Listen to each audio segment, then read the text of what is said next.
2 రోజుల నుంచి తెలుగుదేశం పార్టీ వాళ్ళ పత్రికలు, టీవీ ఛానళ్ళు సూపర్ సిక్స్ పథకాలు అమలు చేశాము అని, సూపర్ సిక్స్‌లో భాగంగా అంటే అన్నీ అమలు చేసేసామని, తల్లికి వందనం మిగిలింది అది కూడా ఇంక అమలుకు శ్రీకారం చుట్టాము అని, తెలుగుదేశం పార్టీ ట్విట్టర్ హ్యాండిల్‌లో ఒక 40, 50 ట్వీట్లు దాని మీద, తెలుగుదేశం పార్టీ పత్రికలు, టీవీ ఛానళ్ళు జనాలను పూర్తిగా మిస్‌లీడ్ చేసుకుంటూ, సూపర్ సిక్స్ అంటే దాని అర్థమే ఇప్పుడు మార్చేసుకుంటూ, అప్పుడు సూపర్ సిక్స్ ఇచ్చిన హామీలు వేరు, ఇప్పుడు వాళ్ళు సూపర్ సిక్స్ అనే ప్రచారం చేస్తున్నది వేరు. అప్పుడు సూపర్ సిక్స్ అనే హామీలు ఇచ్చిన వాటిలో సుమారుగా అటకెక్కించేశారు.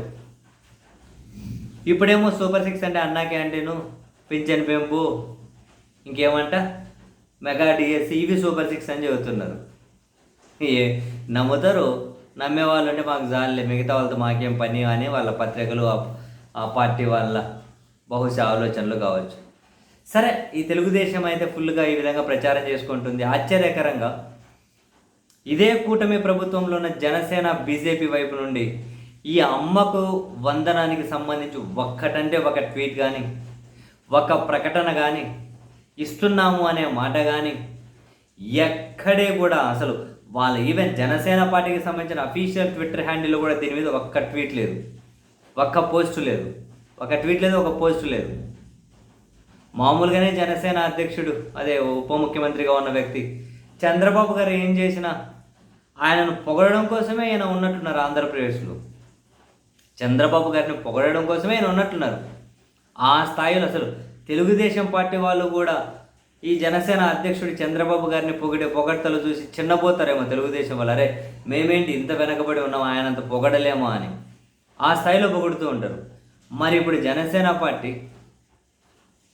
టీడీపీ అండ్ ఆ ముఖ్యమంత్రి గారు పదే పదే వరుసగా ప్రచారం చేస్తున్నాం తల్లికి వందనం అనే దాని మీద ఒక్క మాట కూడా ఎందుకు మాట్లాడడం లేదు? వాళ్ళ స్పందన ఎందుకు లేదు? వాళ్ళకి ఓవరాల్ కాన్సెప్ట్ నచ్చడం లేదా? విధి విధానాలు నచ్చడం లేదా? లేకుంటే దాన్ని కరెక్ట్గా అమలు చేయడం లేదు అని చెప్పి నచ్చడం లేదా? సూపర్ సిక్స్ అని హామీ ఇచ్చి అవన్నీ ఇంకా మనం స్కిప్ చేసేస్తున్నాము అని చెప్పి అసంతృప్తి ఉందా? ఏంటి ఇవన్నీ ఏమీ కాకుండా ఇప్పుడు నేనేంటి ఆంధ్రప్రదేశ్ లాంటి చిన్న చిన్న ఇష్యూస్ మీద ఏంటి నేను మాట్లాడాలంటే తమిళ్, కన్నడ, హిందీలోను, అంటే నేను నేషనల్ ఇంటర్నేషనల్ సమస్యల మీదే కదా మాట్లాడాలి, ఆ ఇష్యూస్ మీద మాట్లాడాలి కదా. అమ్మఒడి, ఆంధ్రప్రదేశ్, అది ఇది ఇట్లా చిన్న విషయాల మీద నేనేం స్పందిస్తలే అని ఏమని అనుకుంటున్నారా? తెలియదు. అంటే ఆయన ఇప్పుడు జాతీయ నాయకుడు అయ్యారు కదా, హిందీలో, మలయాళంలో, కన్నడలో, తమిళ్లో ట్వీట్లు ఎత్తూ ఉంటారు కదా, అండ్ ఆయన నేషనల్ ఇష్యూసే మాట్లాడుతూ ఉంటారు. అని ఎంతసేపున మోడీని ఇంకొకరిని పొగడం కోసం అది ఇది ఇదే కదా కంటిన్యూషన్ ఆయనకు అది పొగడ్తలు. మరి ఇంకా జాతీయ వ్యాప్తంగా దృష్టి పెట్టే మనం రాష్ట్రంతో పని లేదనుకుంటున్నారా? లేకపోతే ఏది ప్రభుత్వాన్ని నడుపుతూ ఉన్నారు. వాళ్ళేమో అమ్మఒడి అని చెప్పి విపరీతంగా ప్రచారం చేసుకుంటున్నారు. మరి వీళ్ళకి ఇది దాంట్లో మొత్తం లోపాలని చెప్పి నచ్చడం లేదా? లేకుంటే దాన్ని అమలు సరిగ్గా చేయడం లేదని నచ్చడం లేదా? కూటమి పార్టీగా జనసేన ఏదో చెప్పాలి కదా, మీ అభిప్రాయం ఏందో చెప్పాలి కదా, మీ నాయకుడి అభిప్రాయం ఏందో చెప్పాలి కదా. ఎందుకు మరి జనసేనకు, బీజేపీకి నచ్చడం లేదా? ఫస్ట్ హామీలు ఇచ్చినప్పుడే బీజేపీ వీళ్ళ కార్యక్రమాన్ని కూడా రాలేదు, దాని మీద చేయగానే పట్టుకోలేదు టీడీపీ మేనిఫెస్టోను. బహుశా ఇప్పటికి కూడా టీడీపీ మేనిఫెస్టో మీద వాళ్ళు ఏమైనా అసంతృప్తిగా ఉన్నారు?